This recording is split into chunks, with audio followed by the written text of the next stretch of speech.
My name is Mary Camporeale. I came to Australia in 1950. I'm from Giovinazza, Puglia.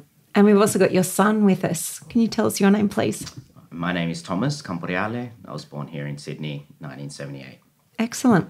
So you came to Australia, Mary, when you were 6 months old. That's right. What are your first memories of being in Australia? I remember things when I was about 4, 5. What things can you remember?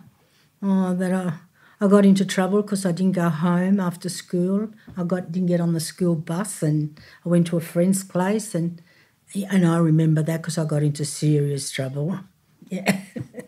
Were your parents quite strict when you were growing up? My father was. Mum was a bit easier, but Dad was very strict, yeah. And did you arrive in Australia with both of them, or had one of them come earlier? No, Dad came in 1949 and Mum was pregnant with me. So after I was born in 1949, we came to Australia in the early 50s, which made me 6 months when I came out. So your mum came alone with a baby on a ship? Oh, apparently there was a cousin of hers that was on the ship also, but, yeah, basically on our own, yeah. My father saw me for the first time after 6 months. Wow. Did they ever talk about what those times were like? Oh, yeah, they always talked about times were very hard, and Dad came out, there was nobody that he knew. Some agency went to get him from the when he got off the ship, and he didn't know no one. And then when Mum came out, it was more of a relief. Then my grandfather, her father came out, her uncle came out, and cousins. Then the family slowly started coming out, and we all lived on a house on a farm where they've now made at Macquarie University. We were actually there. That was the farm. So what made your dad decide to come to Australia if he didn't know anyone here, didn't know anything about the place? Why Australia? Well, Dad put in to go to America or to Australia because there was no work at the time in Italy. And he was hoping America would come first, but the application to Australia came first, so he came obviously he came straight away here. After he left, after a week, the application to America arrived, and it was too late. Does he ever regret that choice? He always said we might have been better off in America because his father would go to America. He would go for 6 months and make a bit of money, then he would come back. He used to say that he was a merchant because he wore an earring. When you wear an earring, that means you're a merchant, and then my grandfather would go back and take some money, and had another child. He ended up having 10, 11 children. Wow! Well, he had 10 boys and 1 girl, and then he would go back again, make a bit more money. But they only lived in a 1 bedroom, in 1 room. That was a bedroom. That was a bathroom. That was a kitchen. That was everything. And what work did your father get into when he came here? Dad was a carpenter by trade in Italy, and when he came here, he didn't know the language anyway, and he met somebody and said, "Oh, I'll try and get you a job where I am," and he went to work for it was called Buttle and Norman. It was washing bottles. Not sure. I think it was out Marrickville way. And he was just washing bottles, and then when was my father-in-law, which was my mother's uncle, came out, Dad took him there too. When my grandfather came out, Dad took my grandfather there too. So they all worked washing bottles. Wow, I've never heard of that job before. Yeah. Did he ever have the chance to get back into carpentry? Oh, he made a lot of stuff. I remember as a child, Dad made me I had my doll, and he made it. It was a bedroom suite for the doll, the wardrobe, and the whole thing, the whole bedroom suite for my doll. But the plan was when we lived on the farm, he had to work on the farm. So the weekends and after work, that meant that they had to work to produce whatever vegetables or whatever they were doing on the farm. He later worked for Transfield. Oh, that was Much later. Yeah, when we came to Australia, he worked on the farm. My grandfather, but Dad did a lot of work. If it wasn't in the farm, he'd be doing carpentry for the people, and Mum did too. Mum had to help out a lot. They weren't paying rent. It was just the work that he was doing. And when you were growing up, did you usually associate with other Italian families? There weren't that many around. This family that we're with, we were living in a separate house. There wasn't much there. That's all we knew. That's all, my parents knew.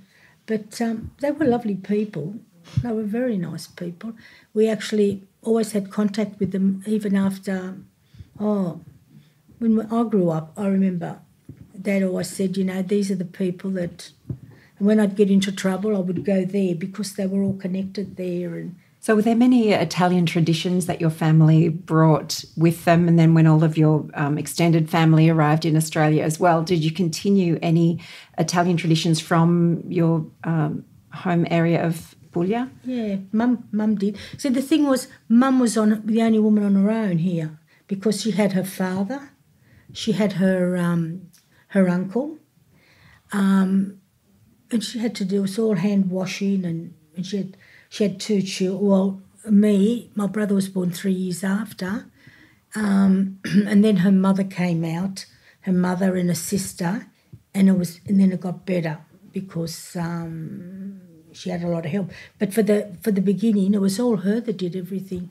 She was expected to do all the work for all of the guys in the family. Yeah. And then she was told to go and pick the vegetables. Or I remember I even remember the house looked like, it just had, it wasn't like the normal homes you see today. It had all columns of bricks underneath and there was a fibro on top. But there wasn't much there, but it was home. And for some reason, in the middle of one room, there was a tree. I don't know how, but I do remember that tree. In a pot? It was actually in the ground. In the ground. And growing inside the house? It was already growing. I've got fond memories of that tree. It's a very unusual setup. Very unusual. And you obviously settled in Australia. Did you get to visit Italy much as you grew up? After I got married. My husband took us, we went the first time in 1974. And we had a 4-year-old son then, our oldest son. He was born in 1970. And we went in 74 for 6 months. And I loved it. And then from then on, we went all the time. All the time. I loved it. And when you go back to Italy, do you still feel some kind of connection? Yes, I do. I remember in 74, we had our own home. We'd paid off our home. And I said to my husband, Laurie, you go back, sell the house and come. We live in Italy. I love it here. So different. And we were thinking of it. And then we got a phone call that his mother was sick. And we tried to get out here to see her, but then by the time we got here, she'd passed away. So that was all finished about going back to Italy and living there. I loved it. I still do. Yeah. Well, your strong ties with the country, you've obviously then passed down to your children because, Thomas, you work for Coasset in Leichhardt, and a lot of the work you do here, well, all the work you do is about connecting with the Italian community. Can you tell us a bit about that? Well, look, I think it's important to say that I grew up in a family or a house that really believed in community work. Dad had his own business and was very busy with his own work, but always did community work. He was part of our regional association and was on the committee for that for many years. So I grew up around that, and I grew up attending fundraisers that Mum would do, cooking for to raise funds, and Dad would always volunteer his time. So Dad always raised us to believe in the importance, I suppose, of giving back to the community. It was just part of my childhood, and I resented it in a way, because I thought it just consumed our lives. Every weekend was about Dad's volunteer work, but obviously those values, I suppose, are ingrained in me, and so it was something that I always wanted to pursue in terms of community work, and I ended up doing psychology and social work, and ended up working at COASIT, which is my community, which is Dad's community, Mum's community. I think those early values, the work we do here, many organisations do, but it takes on a different meaning when you support your own community. And your family's also been involved in a sister city to Leichhardt in Italy. Would you like to tell us about that? Yes, so this was a dream of Dad's. He was the president of the Sister City Committee, and Leichhardt is sister cities with Giovinazzo, place of my parents' and grandparents' birth, which is a small town in Provincia di Bari, about 18 kilometres north of Bari.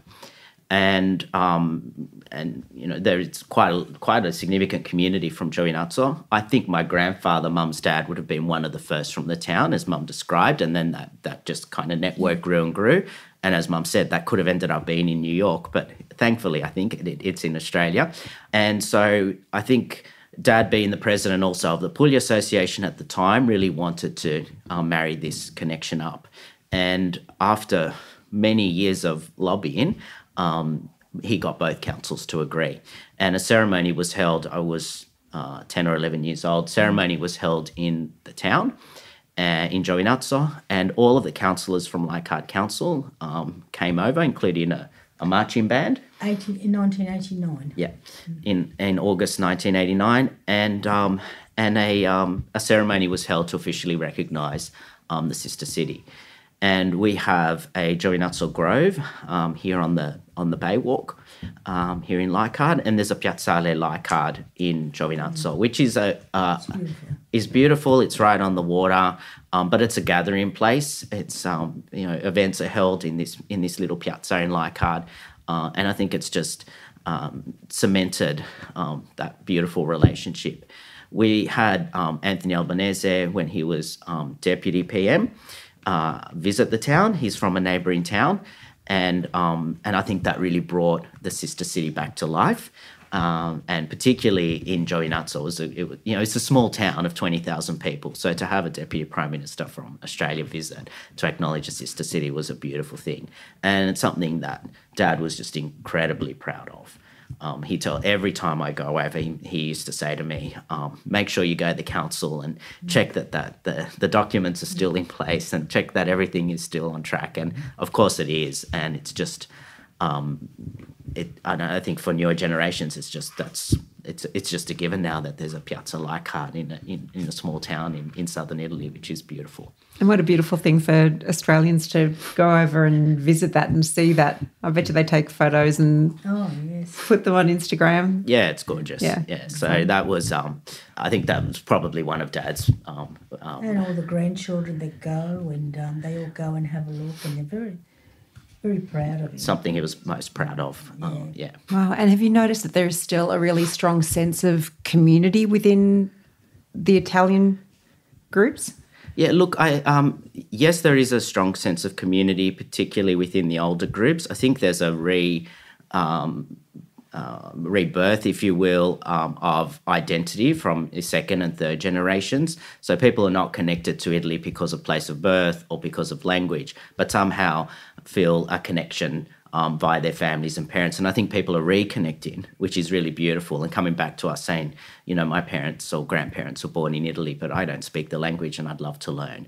And I just want to learn because that's part of my family, part of my history. And so when I go there, I want to feel even more connected. So I think that's really beautiful. Obviously, there are those times where people feel more Italian, like the World Cup, or if there's a great art exhibition, we feel really connected to it. But I think that's really beautiful that there's this interest now. There's also a younger community that in the last 10 years, due to the economic situation in Europe, we're finding a younger community coming to Australia, or have come to Australia. And that's a different kind of community because They're largely educated, English speaking, but that's brought a new authenticity to the Italian community in New South Wales. The older community is beautiful because they're really connected by language, or connected by place of birth, or connected by church. And I think there's opportunities for older people to continue to gather and continue to interact, and have language as what unifies them, I think is quite beautiful. So we still find that. Obviously, that's dwindling. Our community is unfortunately aging. So membership at some of the groups has dwindled over the last 10 years. But I think that connection to Italy remains strong. And I think it's also easy now in Australia, not like what the experience Mum was giving of when they first came to Australia and how difficult it was, and how unwelcome, I suppose, the community was. But I think now it's quite cool to be of Italian descent, because Italian and Italy is so well regarded in this country. Largely because of the contributions of people like my parents and grandparents. But I also think the fact that we've learnt the language in the school system has arguably contributed to Italian being so well regarded. For so many generations have actually learned Italian through the school system, thanks to COASIT and funding from the Italian government. And what do you think some of the greatest contributions that the rest of Australia, wider Australia, has taken for granted? What are the greatest contributions that Italians have brought into Australian culture?